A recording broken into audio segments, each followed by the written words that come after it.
성도 여러분 안녕하십니까? 오늘은 교리와 실천이란 제목을 갖고 여러분하고 은혜를 나눌까 합니다. 한 가지 양해 말씀 먼저 드릴 것은 코로나로 인해서 제가 이제 이발을 좀 못해가지고 당분간 모자를 쓰고 좀 진행할 걸 합니다. 양해해 주시기 바랍니다. 어떤 분과 이제 교제를 하는 가운데 하나님 나라에 대한 그런 나눔의 시간을 가진 적이 제가 있었습니다. 그런데 이야기를 듣고 나서 그분 하시는 코멘트가 말씀과 묵상은 참 좋은데 그런 꿈 같은 이야기가 현실과 어떻게 접목될 수 있느냐 이제 그런 질문을 하시는 것이었어요. 묵상이 현실의 삶과 좀 이렇게 너무 유리되어 있는 게 아니냐 이제 그런 질문이셨습니다. 결론부터 말씀드리자고 하면은 저의 경우는 교리적인 부분들이 훌륭하게 삶에 접목되고 있는 것을 저는 발견하고 경험하고 있습니다. 오히려 교리가 제 믿음의 단단한 기초 같다는 그런 생각이 듭니다. 에베소서는 총 6장 가운데 첫 3장이 교리에 관한 부분입니다. 로마서도 16장 가운데 처음 11장이 거의 다 교리 부분에 할당되어 있죠. 예를 들어서 로마서 1장에서 말씀하고 있는 것이 타락의 교리입니다. 사람이 하나님의 형상대로 지음을 받았으나 타락하였고 하나님을 거역해서 죄를 지었다, 범했다라는 그런 교리죠. 이러한 죄에 대한 묵상은 내가 얼마나 큰 죄인임을 이제 깨닫게 하고 하나님의 은혜로 회개에 이르게 되는 것이죠. 그리고 회개에 합당한 열매를 맺음으로 이전 삶과는 결별을 하고 하나님께서 기뻐하시는 존재로 이제 변하게 된다는 그런 사실이었습니다. 때문에 교리의 목적은 나로 하여금 그 교리가 요구하는 삶을 살아야 한다는 것을 이론적인 설명을 통해서 내게 알려주고 있다고 이제 생각을 합니다. 그리고 이제 성령님의 조명하심을 통해서 내가 그 사실을 알고 믿을 때 놀라운 하나님의 능력과 은혜가 임한다는 사실을 맛보게 된다는 것이죠. 속죄, 이신칭의, 구속, 성화, 구원과 같은 그런 귀중한 교리들이 많지 않습니까? 그런데 그 중에서 오늘은 특별히 소망에 관한 묵상 나누기를 이제 원합니다. 소망이라는 교리적 부분이 어떻게 저희 삶에 적용되었는지 말씀드리려고 합니다.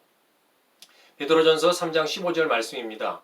너희 마음에 그리스도를 주로 삼아 거룩하게 하고 너희 속에 있는 소망에 관한 이유를 묻는 자에게는 대답할 것을 항상 준비하되 온유와 두려움으로 하고 이제 그런 말씀이죠.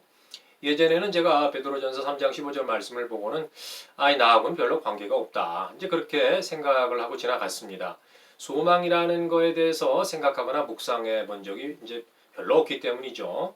그러나 림프종을 겪으면서 또 림프종을 다뤄가시는 하나님의 은혜를 경험하고 나서 특별히 그 성령 세례라는 놀라운 하나님의 능력을 경험한 후에 또 성령의 도우심으로 하나님 나라에 대한 성경 말씀을 묵상하면서 이제 말씀을 깨닫는 은혜를 받게 되었던 것이죠. 죽음으로 모든 것이 끝나는 것이 아니고 내가 가야 할 영원한 하나님의 나라가 있다는 것을 말씀을 통해서 이제 분명히 알게 되었던 것입니다. 죽음은 육신의 장막을 벗고 영원 중에 계시는 주님을 만나러 가는 관문일 따름이다 라는 것을 알게 되었고 죽음의 실체에 대해서 눈이 뜨이게 되었던 것입니다. 천국으로 들어가는 관문이기 때문에 편안한 마음으로 죽음을 바라볼 수 있게 되었던 것이죠. 예수님께서 다시 오실 때 나는 영적인 몸으로 다시 살아날 것입니다. 성경에서 그렇게 말씀하고 있습니다. 고린도전서 15장 14절 말씀입니다. 육의 몸으로 신고 신령한 몸으로 다시 살아나나니 육의 몸이 있은즉 또 영의 몸도 있느니라. 그런 말씀이죠. 육의 몸이 이 땅에 적합한 몸, 즉 죽을 수밖에 없는 몸이라고 한다면 영의 몸은 하나님 나라에 적합한 몸, 즉 죽지 않는 영원 불멸한 몸이다. 이제 그런 걸 의미하는 것이죠. 그리고 다윗의 고백처럼 주님과 함께 영원히 이제 거하게 된다는 것입니다. 시편 23장 6절 말씀입니다. 내 평생의 선하심과 인자하심이 정녕 나를 따르리니 내가 여호와의 집에 영원히 거하리라. 그런 말씀입니다. 약속하신 하나님 나라와 내게 예비된 영광의 기업이 하늘나라에 쌓여 있음을 정말 성경은 말씀하고 있는 것입니다. 그 말씀을 믿기 때문에 저는 소망을 갖게 되는 것이죠. 사랑과 거룩으로 충만한 그곳에서 하나님을 만나고 또 하나님의 영원한 영광 중에 거하는 것이 나의 소망으로 자리 잡게 되었다라고 말씀드릴 수가 있습니다. 때문에 소망이 주는 관점은 모든 것을 다른 각도에서 보게 합니다. 환경 및 상황 그런 걸 보는 게 아니라 하나님을 먼저 생각하는 것입니다.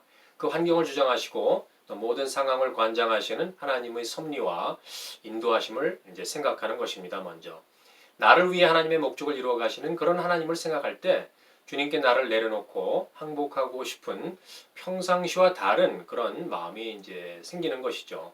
저도 논란은 정말 놀라운 생각의 변화인 것입니다. 예전에는 전혀 생각지도 못했던 것들이기 때문입니다.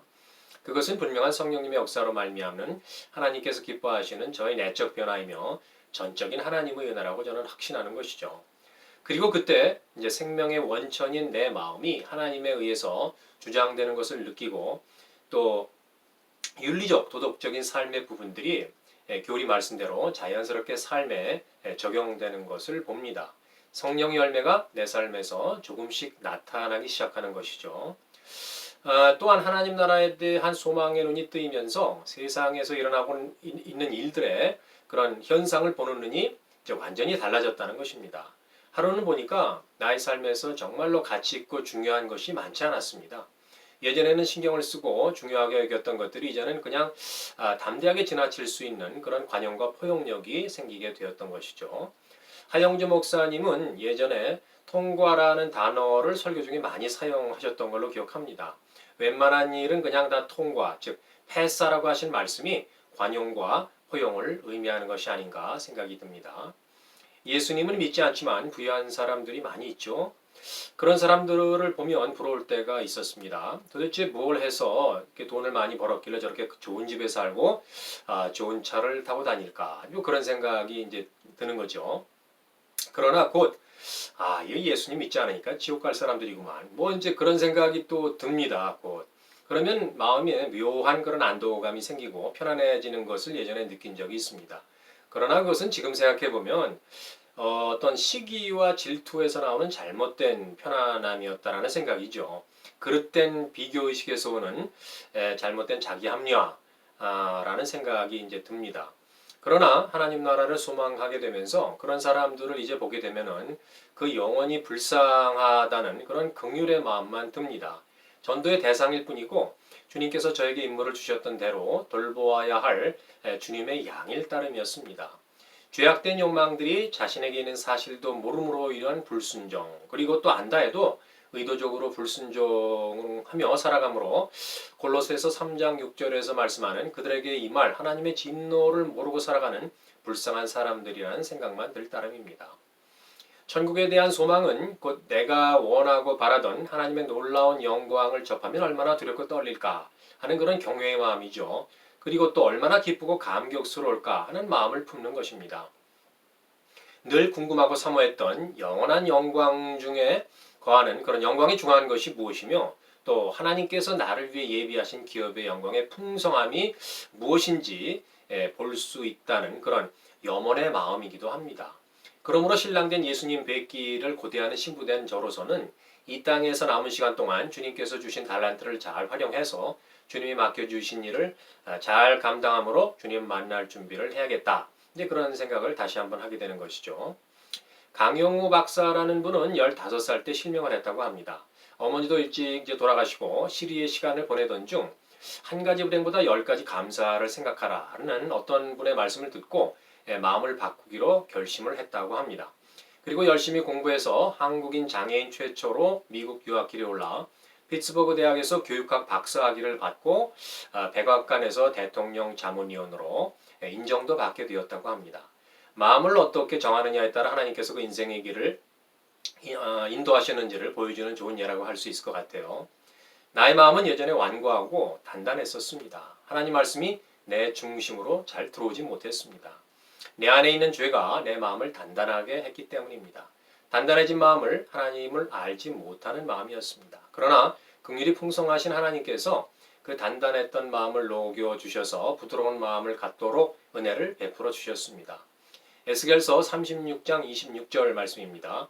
또 새 영을 너희 속에 두고 내 마음을 너에게 주되 너 육신에서 굳은 마음을 제거하고 부드러운 마음을 줄 것이며 그런 말씀이죠. 부드러운 마음은 정말 성경 말씀처럼 하나님께서 주실 때만 가능하다는 것을 알게 되었습니다. 부드러운 마음은 하나님을 잘 알 수 있도록 기영된 마음이었습니다. 말씀이 깨달아지고 주님의 임재를 아는 그런 마음이죠. 부드러운 나의 마음을 계속 지키게 하셔서 하나님의 뜻을 즐겁게 순종하는 자가 되게 하셨습니다. 어떤 아는 분이 옛날 젊을 때로 한번 돌아가면 참 좋겠다 이제 그런 말씀을 한 적이 있어요. 젊음은 하나님의 선물이죠. 누구나 젊을 때의 즐겁고 기뻤던 추억 그리고 나름의 영광을 기억할 것입니다.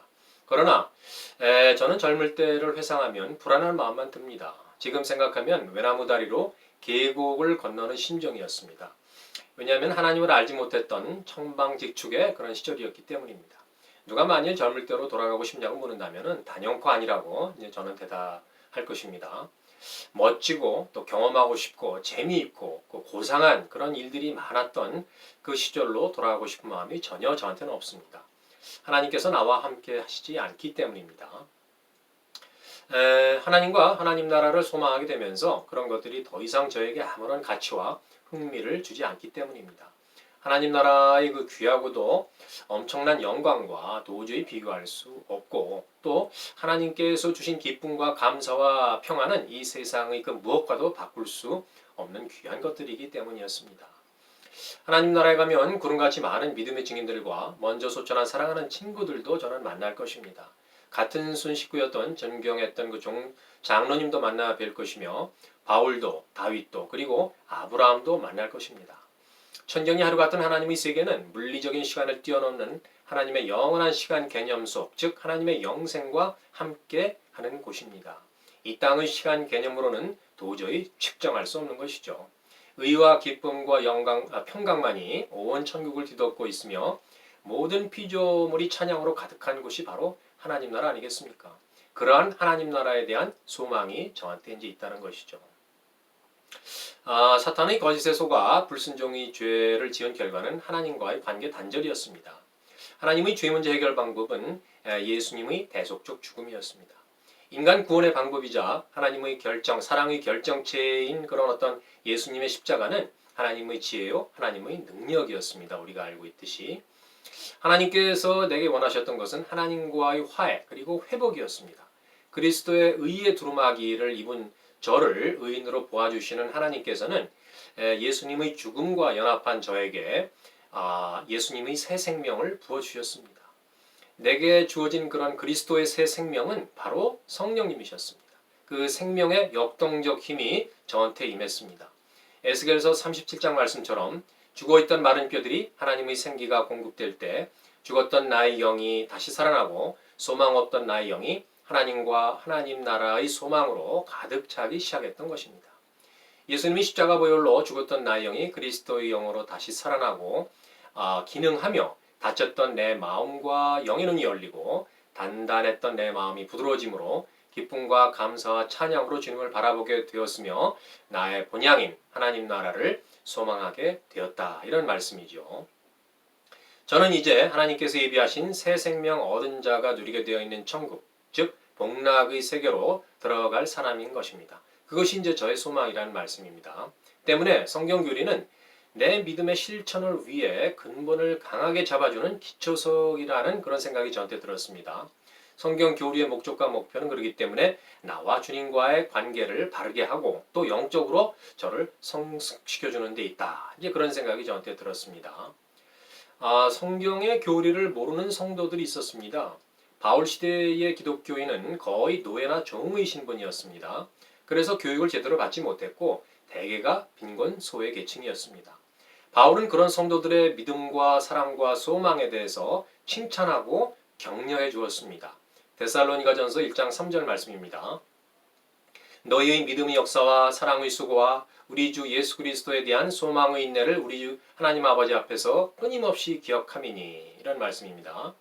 그들은 말씀이나 교리에 대한 양육을 받지 못했을 것입니다. 그러나 온전히 성령님께서 그들의 눈과 마음을 열어서 바울이 전하는 복음을 듣게 하셨고 말씀을 깨달아 알게 하셨으며 말씀을 지키기 위해 목숨까지 버리는 그런 믿음의 역사를 이루었던 것입니다.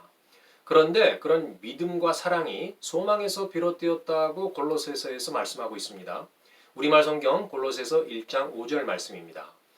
여러분의 믿음과 사랑은 여러분을 위해 하늘에 쌓아둔 소망에서 비롯된 것입니다. 이 소망은 진리의 말씀, 곧 복음 안에서 여러분이 이미 들은 것입니다. 이런 말씀이 나와 있습니다. 하늘에 쌓아둔 소망으로 말미암아 믿음과 사랑이 생겼는데 그 믿음은 그리스도 안에 있는 믿음이고 사랑은 성도를 향한 사랑이었다. 이런 얘기였습니다. 말씀을 통해 주시는 교리를 깨닫는 것이 참 중요하죠. 그러나 그 교리를 뛰어넘는 하나님의 은혜의 능력이 있음을 아는 것도 매우 중요하다. 이런 생각이 들었습니다. 어떤 것이 되었든지 간에 성령의 역사로 말미암아 복음 안에서 깨닫게 되는 하나님과 하나님 나라에 대한 소망은 결국 하나님의 은혜임을 고백할 수밖에 없다는 것이죠. 감사합니다. 오늘 나눔은 여기까지입니다. 그리고 제가 간절히 원하는 것이 하나 있는데 지금 함께 하시는 모든 분들이 하나님의 놀라운 은혜를 받을 때까지 하나님 나라의 복음을 계속 전하고 싶다는 것입니다. 감사합니다. 또 뵙겠습니다.